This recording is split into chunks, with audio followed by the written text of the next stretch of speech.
Je m'appelle Romain, mon pseudo c'est Neyef. Je suis auteur de bande dessinée depuis 13-14 ans je crois. Principalement au label 119 et en Kama Édition et puis maintenant Rue de Sèvres. Neyef c'était le nom du quartier où j'ai grandi en Allemagne. Et je voulais un pseudo pour signer la bande dessinée, donc voilà, je me suis dit que je vais prendre ça. Ouais, mon père était militaire et il a été muté en Allemagne, donc j'y ai passé 7 ans. Ouais. C'est l'histoire de Georges, qui est un jeune indien acculturé, et qui va faire la rencontre d'un gang de Lakota.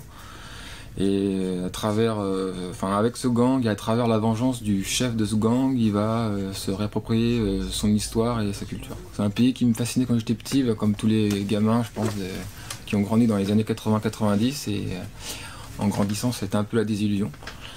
Et ce qui me plaît dans le western, c'est, je dirais que c'est des histoires toujours, on va dire, simples. C'est des histoires de vengeance principalement, mais c'est un style au final très malléable, on peut facilement se l'approprier. J'ai voulu faire un western surtout à un moment où j'en avais marre de dessiner des voitures ou du monde moderne, et j'avais envie de dessiner de la nature et des personnages perdus dans cette nature. Ouais.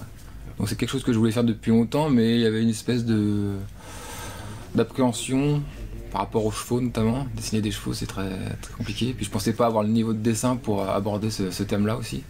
Donc j'ai tout le temps repoussé, puis à la fin de ma série Bayou Bastardi, je me suis dit bon allez, c'est le moment, un moment faut se lancer quoi. Au tout début, moi je voulais surtout parler de la culture amérindienne, et au final en fait je me suis rendu compte qu'au début c'était surtout, ça faisait limite BD documentaire en fait, et il n'y avait pas ce côté romancé. Et c'est après en cherchant vraiment réellement une histoire, quelque chose à raconter, que des thèmes comme ça sont apparus. Enfin c'est des thèmes au final assez personnels mais qui sont venus inconsciemment au fil de l'écriture. Ouais. La nature elle est extrêmement importante dans la culture amérindienne, donc j'avais envie aussi que ce soit presque un personnage de l'histoire aussi, quoi. Je voulais vraiment lui laisser cette place là. Ouais. Puis c'est important quand on parle de l'importance de la nature dans la culture amérindienne, de l'imager aussi, quoi. Ces grands espaces et ces grandes cases, ça invite aussi à la contemplation et du coup au respect, quoi.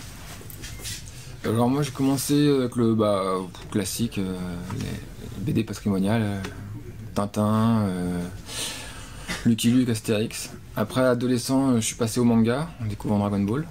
Et en fait je suis revenu au franco-belge vraiment après, pendant les études. Où là je me suis remis à Hugo Pratt. Puis à l'époque c'était surtout Loisel et Claire Weinling qui étaient les références. Je suis un grand fan de Christophe Blain. D'ailleurs, j'ai quasiment pas lu de BD western à part Lucky Luke et Gus de Blain. Otomo aussi, Matsumoto aussi beaucoup, Larsenet aussi pour le franco-belge, Winchloos aussi. Enfin bon, il y en a pas mal. J'ai les 3 principaux, on va dire, films qui m'ont inspiré. Il y a Deadman de Jim Jarmusch. Il y a l'assassinat de Jesse James de Andrew Dominic je crois, et Hostile de Scott Cooper qui est sorti récemment il y a 2 ans on va dire, avec Christian Bale. Moi je suis très content, c'est la première fois que je suis nominé à Angoulême, c'était une grande surprise aussi, j'y croyais pas trop en fait. Donc maintenant je suis très content, mais j'ai vite dépensé quoi. Là je vais attaquer un nouveau projet, toujours avec le label 619 et Rue de Sèvres. Ce sera plus dans l'univers de Peter Pan, mais replacé dans un univers un peu contemporain, quoi. Et sans Peter Pan aussi, quoi. Au final c'est plus les enfants perdus qui m'intéressent.